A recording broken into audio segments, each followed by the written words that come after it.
สวัสดีค่ะเพื่อนๆปวีณาคนเดิมจากสวนผลไม้ที่ชุมพรกลับมาแล้วถ้าคลิปแรกเพื่อนๆจำได้ ฉันเคยเป็นเกษตรกรวัย61 ปีที่ชีวิตเหมือนรถมอเตอร์ไซค์คันเก่าที่ติดหล่มโคลน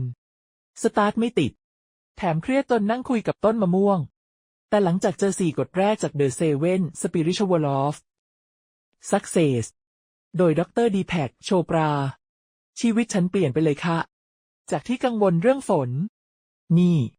พ่อค้าต่อราคา ฉันเริ่มนั่งเงียบริมคลองจนใจสงบ แจกมังคุดจนหมู่บ้านเหมือนงานวัด พูดดีกับพ่อค้าจนได้ลูกค้าประจำ และปล่อยวางจนผลไม้สวยเหมือนฝัน ตอนนี้ชีวิตฉันเหมือนมะม่วงที่สุกกำลังดี หวานฉ่ำ แถมชุมชนอบอุ่นเหมือนสวนที่ทุกคนยิ้ม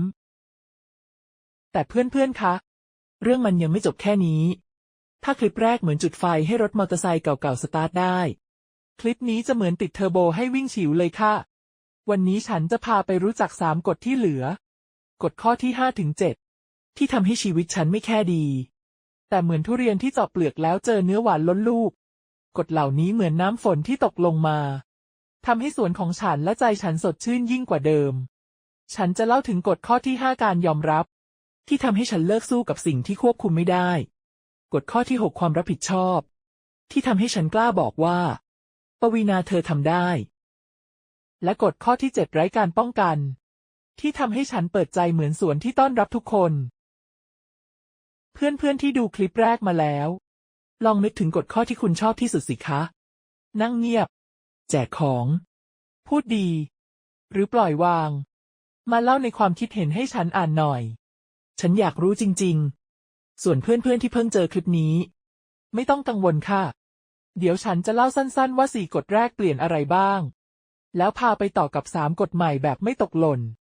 คลิปนี้จะเต็มไปด้วยเรื่องราวจากสวนของฉัน ทั้งขำทั้งซึ้ง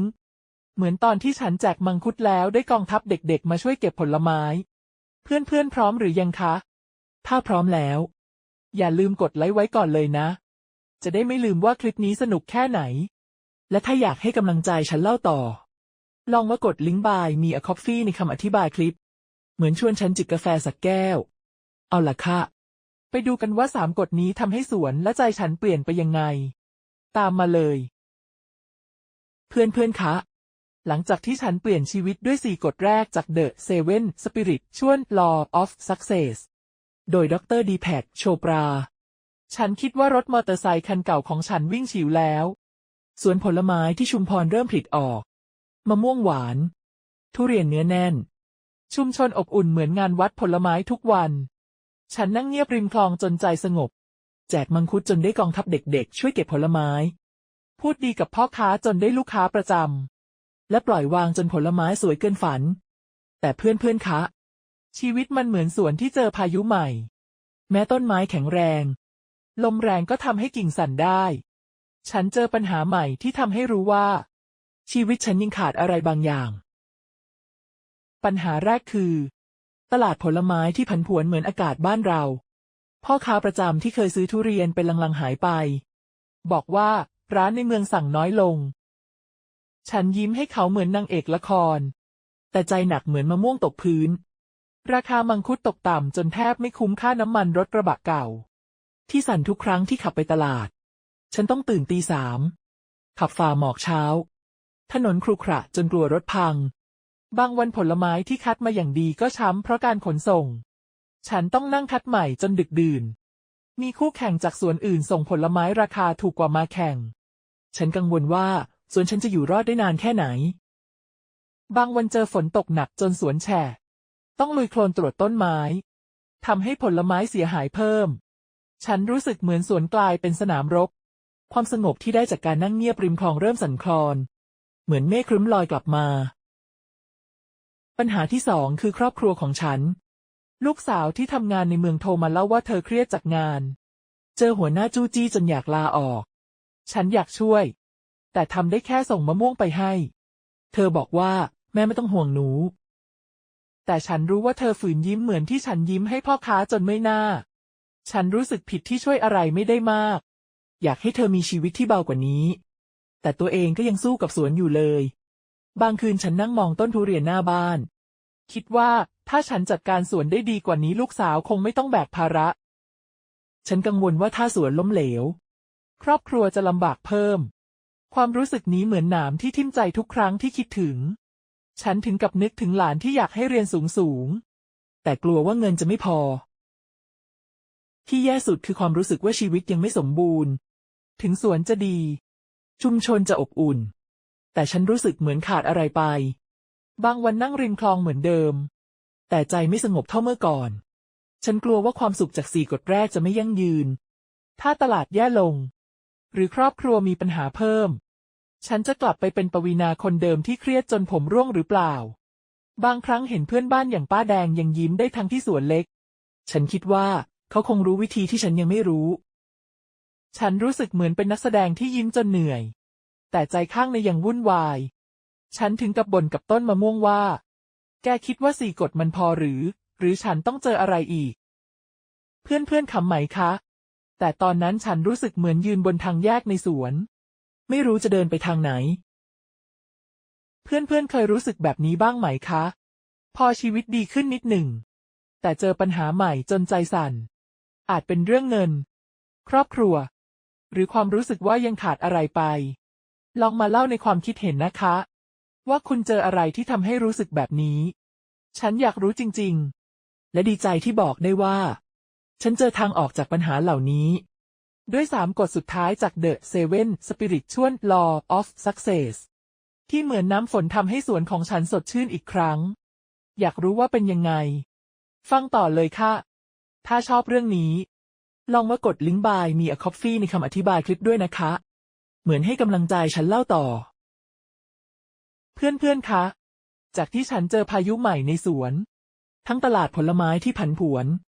ลูกสาวเครียดจากงาน และความรู้สึกว่าชีวิตยังขาดอะไรไป ฉันเริ่มคิดว่า4 กฎแรกจาก The Seven Spiritual Laws of Success จะพอหรือเปล่า แต่แล้วฉันก็เจอกฎข้อที่ 5 ที่เหมือนน้ำฝนชโลมใจ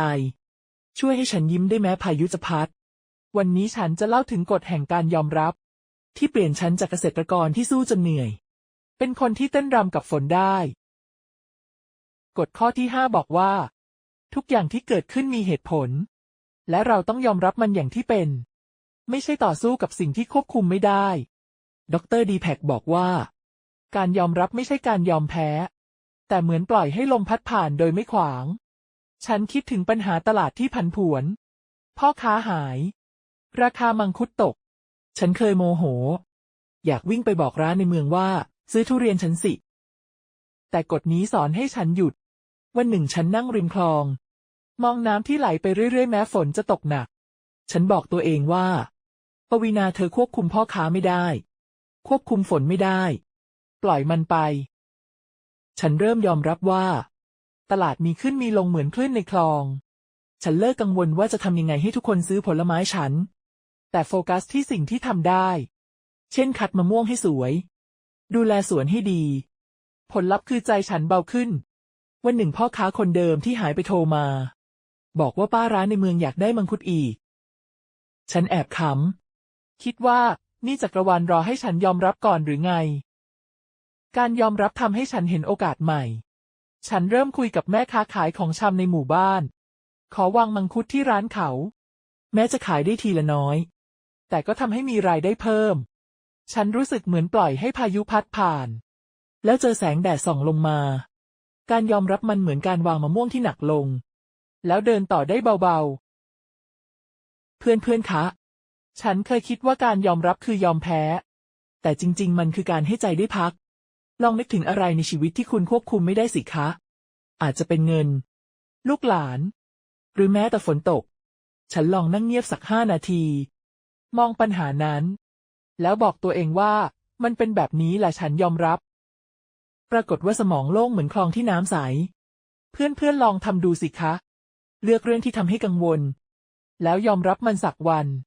และมาเล่าในความคิดเห็นนะคะ ว่าคุณรู้สึกยังไง ใจเบาขึ้นหรือเปล่า ฉันอยากรู้สุดๆ กฎนี้ทำให้ฉันรู้ว่า ชีวิตเหมือนสวนที่บางวันฝนตก บางวันแดดออก ถ้าเรายอมรับได้ ใจเราจะสงบเหมือนนั่งริมคลอง และอย่าลืมฟังต่อค่ะ เพราะกฎข้อที่6และ7จะทำให้สวนของฉันและใจฉันสดชื่นยิ่งกว่าเดิมเพื่อนๆคะหลังจากที่ฉันยอมรับพายุในสวนและใจด้วยกฎข้อที่5ฉันเริ่มเต้นรำกับฝนได้แต่ปัญหาลูกสาวที่เครียดและความกลัวว่าความสุขจะไม่ยั่งยืนยังคาใจฉันเลยลองใช้กฎข้อที่6และ7ที่เหมือนติดเทอร์โบให้รถมอเตอร์ไซค์เก่าของฉันวันนี้จะเล่าถึงกฎแห่งความรับผิดชอบและกฎแห่งการไร้การป้องกันที่ทำให้ฉันยิ้มได้กว้างกว่าเดิมกฎข้อที่6กฎแห่งความรับผิดชอบบอกว่าเราเลือกได้ว่าจะตอบสนองต่อปัญหายังไงดร.ดีแพคบอกว่าชีวิตเหมือนขับรถกระบะเก่าถึงถนนคูระขระแต่เราเลือกได้ว่าจะเหยียบคันเร่งหรือชะลอฉันรู้สึกผิดที่ช่วยลูกสาวที่เครียดจากงานไม่ได้ฉันเคยคิดว่าถ้าฉันเก่งกว่านี้เธอคงไม่ทุกข์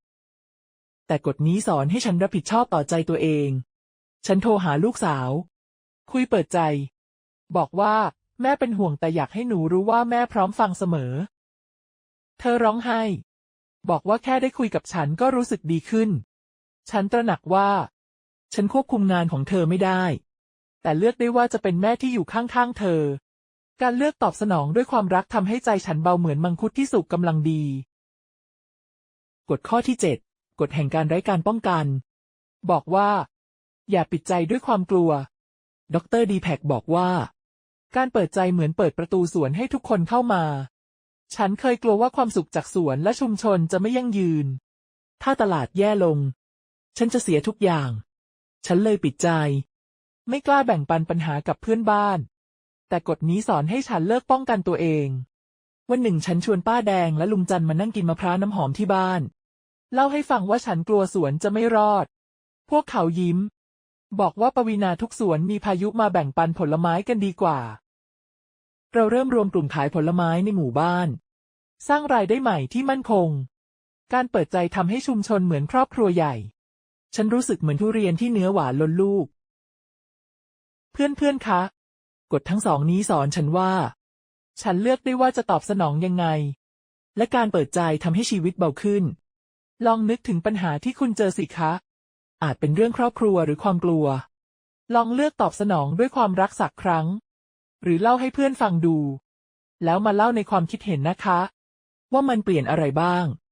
ฉันอยากรู้จริงๆถ้าสนุกกับเรื่องนี้ลองกดลิงก์ Buy Me a Coffee ในคำอธิบายคลิปด้วยนะคะเหมือนชวนฉันจิบกาแฟสักแก้วฟังต่อเลยค่ะเพราะเดี๋ยวฉันจะเล่าว่ากฎเหล่านี้เปลี่ยนสวนและใจฉันยังไงบ้างเพื่อนๆคะหลังจากที่ฉันเริ่มใช้กฎจาก The Seven Spiritual Law of Success โดยดร.ดีแพคโชปราชีวิตฉันเหมือนสวนที่เริ่มผลิออกอีกครั้งคลิปนี้ฉันเจอพายุใหม่ทั้งพ่อค้าหายราคามังคุดตกลูกสาวเครียดและใจที่รู้สึกขาดอะไรไปแต่กฎข้อที่5การยอมรับทำให้ฉันเปลี่ยนจากเกษตรกรที่กังวลจนคุยกับต้นมะม่วงเป็นแม่ค้าตลาดนัดที่ยิ้มรับทุกสถานการณ์วันนี้จะเล่าถึงผลลัพธ์จากกฎนี้ที่ทำให้สวนและใจฉันสดชื่นเหมือนได้น้ำฝนโชโลมฉันเริ่มจากยอมรับว่าตลาดผลไม้ผันผวนเหมือนฝนที่เดาไม่ได้พ่อค้าประจำหายราคามังคุดต่ำจนอยากร้องไห้ฉันเคยวิ่งวุ่นคิดว่าจะทำยังไงให้ร้านในเมืองซื้อของฉันแต่กฎการยอมรับสอนให้ฉันนั่งลงมองคลองในสวนแล้วบอกตัวเองว่าปวีณาเธอควบคุมพ่อค้าไม่ได้ทำในสิ่งที่ทำได้ฉันเลยลองหันมาขายผลไม้ในชุมชนฉันเอามังคุดไปวางที่ร้านของชำป้าสายบอกว่าป้าช่วยขายให้หน่อยแบ่งกำไรกันป้ายิ้มกว้างบอกว่าได้เลยมังคุดป้าอร่อยอยู่แล้ววันต่อมามีคนในหมู่บ้านมาซื้อจนหมดฉันแอบขำคิดว่านี่ฉันเสียเวลากังวลไปตั้งนานทางออกมันอยู่ใกล้แค่นี้การยอมรับทำให้ใจฉันเบาเหมือนมะม่วงที่วางลงจากตะกร้าฉันเลิกนอนไม่หลับเรื่องราคาผลไม้หันมาดูแลสวนให้ดีที่สุดคัดมะม่วงให้สวยเก็บทุเรียนให้สดผลไม้ของฉันเริ่มเป็นที่ชื่นชอบในหมู่บ้านรายได้อาจไม่มากเท่าขายในเมืองแต่ก็มั่นคงขึ้นฉันรู้สึกเหมือนสวนร้องเพลงได้แม้ฝนจะตกที่สำคัญใจฉันสงบขึ้นฉันตื่นเช้ามาด้วยความหวังไม่ใช่ความกลัวว่าจะขายไม่ได้อีกต่อไปฉันถึงกับบอกต้นมะม่วงว่าแกเห็นไหมฉันเต้นรำกับฝนได้แล้วเพื่อนคะ การยอมรับเปลี่ยนฉันจากคนที่สู้กับพายุเป็นคนที่ยิ้มได้ท่ามกลางสายฝนลองนึกถึงอะไรที่คุณควบคุมไม่ได้ในชีวิตสิคะอาจเป็นเงินลูกหลานหรืออากาศลองนั่งเงียบๆ5 นาที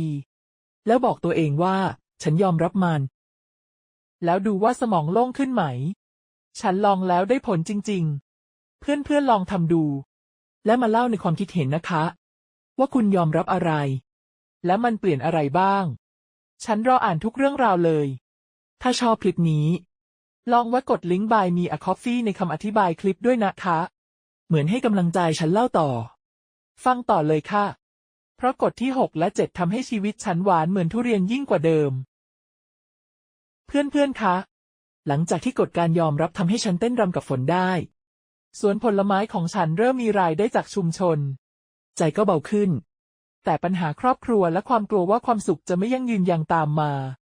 ฉันเลยนำกฎข้อที่6และ7จาก The 7 Spiritual Law of Success มาใช้ผลคือชีวิตฉันเหมือนทุเรียนที่เนื้อหวานเต็มลูกชุมชนเหมือนงานเลี้ยงผลไม้ไม่มีวันเลิกมาดูกันว่ากฎเหล่านี้เปลี่ยนอะไรบ้างเริ่มจากกฎแห่งความรับผิดชอบฉันรู้สึกผิดที่ช่วยลูกสาวที่เครียดจากงานไม่ได้แต่กฎนี้สอนให้ฉันเลือกตอบสนองด้วยความรักฉันโทรหาเธอคุยยาวเหมือนนั่งกินมะพร้าวน้ำหอมด้วยกันบอกว่าแม่อาจไม่แก้ปัญหางานหนูได้แต่แม่จะฟังหนูทุกเรื่องเธอร้องไห้บอกว่าแค่ได้คุยก็เหมือนยกหินออกจากใจหลังจากนั้นเธอเริ่มเล่าปัญหาให้ฉันฟังบ่อยขึ้นความสัมพันธ์เราใกล้ชิดเหมือนตอนเธอยังเด็กวิ่งเล่นในสวนฉันรู้สึกเหมือนขับรถกระบะเก่าแต่เลือกทางที่ทำให้ใจแม่ลูกอบอุ่นฉันตื่นเช้ามาด้วยความสุขไม่ต้องกังวลว่าตัวเองเป็นแม่ที่ไม่ดีอีกต่อไปต่อด้วยกฎแห่งการไร้การป้องกันฉันเคยกลัวว่าถ้าตลาดแย่ลงสวนและความสุขจะพังฉันเลยปิดใจไม่กล้าเล่าปัญหาให้ใครแต่กฎนี้สอนให้ฉันเปิดใจเหมือนเปิดประตูสวนฉันชวนป้าแดงลุงจันและเพื่อนบ้านมานั่งกินมะม่วงกล้าเล่าว่ากลัวสวนจะไม่รอดพวกเขายิ้มบอกว่าปวีณาทุกสวนมีพายุมาทำอะไรด้วยกันเราเลยรวมกลุ่มขายผลไม้ในหมู่บ้านตั้งแผงเล็กๆทุกสุดสัปดาห์รายได้อาจไม่มากแต่ทุกคนช่วยกันจนเหมือนครอบครัวใหญ่เด็กๆในหมู่บ้านยังมาช่วยตั้งแผงฉันแอบคิดว่านี่ฉันมีกองทัพน้อยคอยหนุนหลังแล้วชุมชนอบอุ่นจนใจฉันเต็มเหมือนสวนที่ผลไม้สุกเต็มต้นเพื่อนๆคะกฎทั้งสองนี้ทำให้ฉันรู้ว่าฉันเลือกได้ว่าจะตอบสนองยังไงและการเปิดใจทำให้ชีวิตหวานขึ้นลองนึกถึงปัญหาที่เจอสิคะอาจเป็นครอบครัวหรือความกลัวลองคุยกับคนที่รักสักครั้งหรือเล่าปัญหาให้เพื่อนฟังแล้วมาเล่าในความคิดเห็นนะคะว่ามันเปลี่ยนอะไรฉันรออ่านทุกเรื่องเลยถ้าชอบคลิปนี้ช่วยกดไลค์กดแชร์กดติดตามช่องไว้นะคะจะได้ไม่พลาดเรื่องดีๆและลองกดลิงก์ Buy Me a Coffee ในคำอธิบายคลิปด้วยเหมือนชวนฉันจิบกาแฟสักแก้วฟังต่อเลยค่ะเพราะเดี๋ยวฉันจะสรุปว่ากฎทั้ง7ทำให้ชีวิตฉันหวานเหมือนผลไม้ยังไงจากเกษตรกรวัย61ปีที่เคยเครียดจนคุยกับต้นมะม่วงวันนี้ชีวิตฉันเหมือนทุเรียนที่หวานจนหยุดกินไม่ได้ขอบคุณ The 7 Spiritual Law of Success โดยดร. Deepak Chopra ที่เปลี่ยนฉันจากรถมอเตอร์ไซค์เก่าๆที่ติดลมสู่รถที่วิ่งฉิวพร้อมเทอร์โบในคลิปนี้ฉันเจอพายุใหม่ตลาดผันผวนลูกสาวเครียดใจรู้สึกขาดอะไรแต่กฎข้อที่5การยอมรับทำให้ฉันเต้นรำกับฝนขายมังคุดในชุมชนจนใจเบากฎข้อที่6ความรับผิดชอบทำให้ฉันคุยเปิดใจกับลูกสาวจนครอบครัวอบอุ่นเหมือนกินมะพร้าวน้ำหอมด้วยกันและกฎข้อที่7ไร้การป้องกันทำให้ฉันกล้าเล่าปัญหาให้เพื่อนบ้านจนชุมชนกลายเป็นครอบครัวใหญ่ที่ตั้งแผงผลไม้ด้วยกันทั้ง7กฎนี้เหมือนน้ำฝนที่ทำให้สวนของฉันและใจฉันผลิดอกกฎแรกศักยภาพอันบริสุทธิ์สอนให้ฉันนั่งเงียบหาพลังในใจกฎที่2การให้ทำให้แจกมังคุดแล้วได้รอยยิ้มกลับมากฎที่3เหตุและผลทำให้พูดดีจนได้ลูกค้าประจำกฎที่4ความพยายามน้อยที่สุดสอนให้ปล่อยวางจนผลไม้สวยและกฎข้อที่5ถึง7ทำให้ฉันยอมรับพายุเลือกตอบสนองด้วยรักและเปิดใจเหมือนสวนที่ยิ้มได้ทุกฤดู ตอนนี้สวนฉันมีรายได้มั่นคงจากชุมชน ลูกสาวยิ้มกว้างขึ้น และฉันตื่นเช้าด้วยใจที่เต็มไปด้วยหวัง ไม่ใช่กลัว เพื่อนๆ คะ ชีวิตฉันไม่สมบูรณ์แบบ แต่เหมือนมะม่วงที่สุกกำลังดี หวานพอให้ยิ้มได้ ฉันอยากให้ทุกคนลองใช้ทั้ง7 กฎนี้ เริ่มไม่ง่ายนะคะ